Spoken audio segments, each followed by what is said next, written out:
Oke, kembali lagi di channel saya. Makasih buat kalian yang sudah mengklik video ini.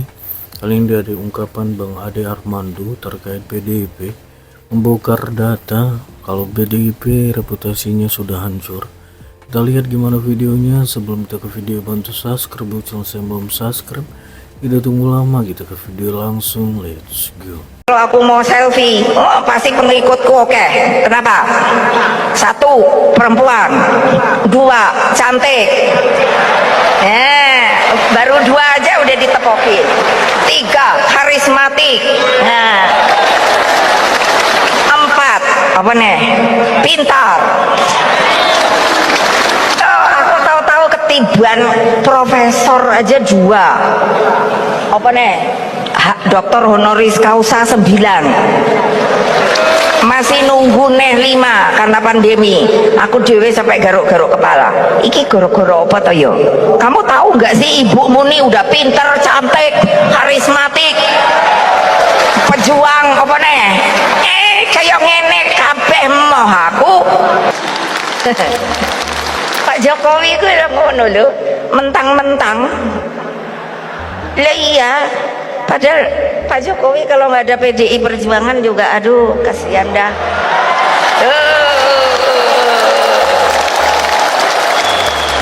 Hasil survei Litbang Kompas terbaru pasti menampar wajah PDIP. Kemarin saya sudah bahas survei tersebut karena hasilnya yang menunjukkan tingginya tingkat kepercayaan publik terhadap pemerintahan Prabowo Gibran. Saat saya membahasnya, saya belum baca hasil penelitiannya secara lengkap. Saya cuma merujuk pada berita-berita yang tersebar. Tapi kini saya sudah membaca presentasi penelitiannya. Dan ternyata yang juga penting adalah pandangan rakyat tentang partai-partai politik. Nah, di bagian inilah mestinya PDIP tertampar. Peneliti Kompas meminta rakyat menilai 8 partai yang ada di parlemen. Pertanyaannya terbagi 2. Pertama, apakah rakyat puas dengan masing-masing partai politik? Kedua, apa citra partai di mata rakyat?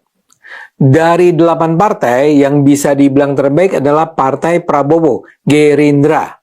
83% rakyat puas dengan Gerindra. 88% rakyat menganggap Gerindra memiliki citra yang baik. Di bawah Gerindra ada partainya SBY, Demokrat. 80,5% rakyat puas dengan Demokrat. 81,4% rakyat menilai Demokrat punya citra yang baik. Kemudian ada PKB, Golkar, Nasdem, PAN, dan PKS. Nah, yang paling buncit adalah PDIP. Hanya 53,2% yang menyatakan puas dengan PDIP. Dan 56,3% yang menyatakan citra PDIP baik. Menurut saya ini adalah sebuah citra yang sangat buruk mengenai PDIP. PDIP itu kan dikenal sebagai partai terbesar di parlemen. Jumlah anggota parlemennya di DPR paling banyak. Tapi ternyata saat ini reputasi mereka sangat rendah. Bayangkan hanya 50%-an yang puas dan menganggap PDIP sebagai partai yang baik. Sebagai sebuah partai yang selama ini memperjuangkan demokrasi, PDIP harus melakukan langkah-langkah darurat untuk menyelamatkan diri. Kebetulan dalam waktu dekat ini PDIP akan melakukan kongresnya. Sangat penting bagi PDIP untuk melakukan langkah pembenahan yang tidak kaleng-kaleng. Bahkan sekarang ini sudah beredar gagasan agar PDIP segera mengubah struktur kepemimpinan mereka. Yang paling dipersoalkan adalah Ketua Umum PDIP sendiri, Megawati. Bu Mega ini sudah memimpin PDIP selama lebih dari 30 tahun, sejak 1993. Karena itu sudah saatnya dia melepaskan jabatan.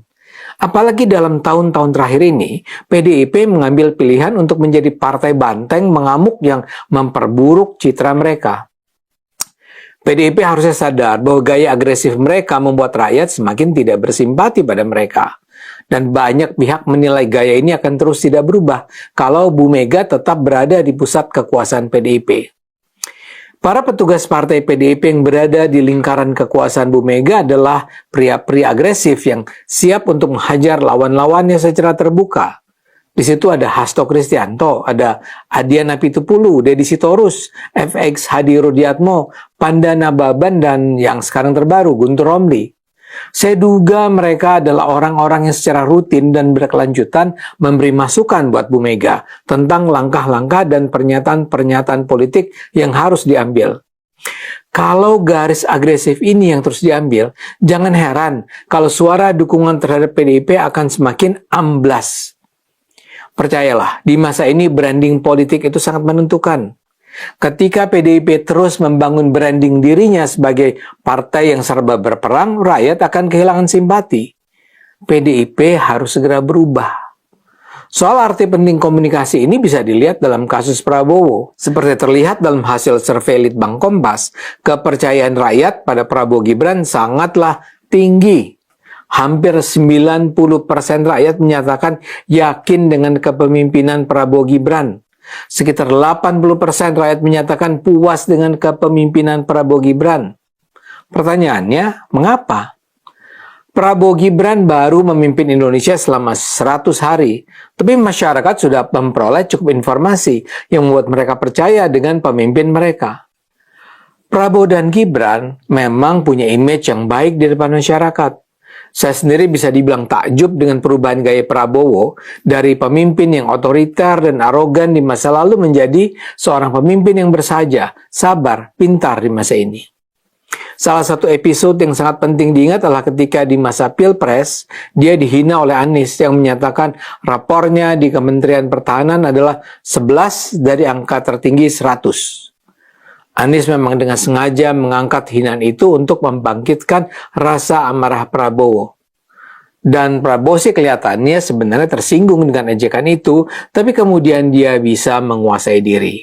Dia menahan diri sampai debat berakhir. Masyarakat pun bersimpati padanya. Buat saya itulah gaya Prabowo saat ini yang menyebabkan ia sekarang dicintai rakyat. Dia tidak pernah mengamuk, dia tidak pernah bicara kasar, dia sangat bisa mengendalikan diri. Dia bahkan meminta para pendukungnya untuk tidak mudah bereaksi terhadap serangan-serangan dari kubu lawan. Istilah gemoy saja menjadi salah satu trademark dia. Dan kini Prabowo memiliki tim komunikasi yang menurut saya sangat keren. Dia didukung oleh sebuah tim yang disebut Kepala Komunikasi Kepresidenan atau Presidential Communication Office (PCO).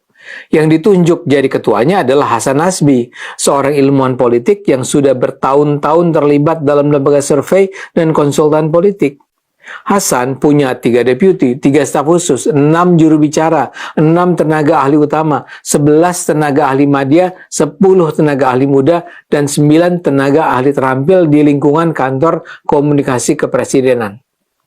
Yang jadi juru bicara pun adalah orang-orang muda yang lazim sekali kita kenal bicara di ruang publik, di antaranya Philip Vermonte, Ujang Komarudin, Prita Laura, dan Dedek Prayudi. Dari apa yang saya tahu, mereka ini secara berkelanjutan mempelajari isu-isu publik yang berkembang setiap hari. Mereka juga mempelajari program-program pemerintah yang perlu disebarkan secara luas kepada masyarakat. Mereka bukanlah kalangan yang sekedar menggoreng-goreng isu. Setiap topik yang mengemuka akan didiskusikan, dibahas, dirancang formulasi redaksinya secara bersama-sama. Itulah yang menyebabkan arus komunikasi dari pemerintah Prabowo Gibran saat ini tertata dengan tertib dan relevan untuk kepentingan masyarakat luas. Misalnya saja soal makanan bergizi gratis.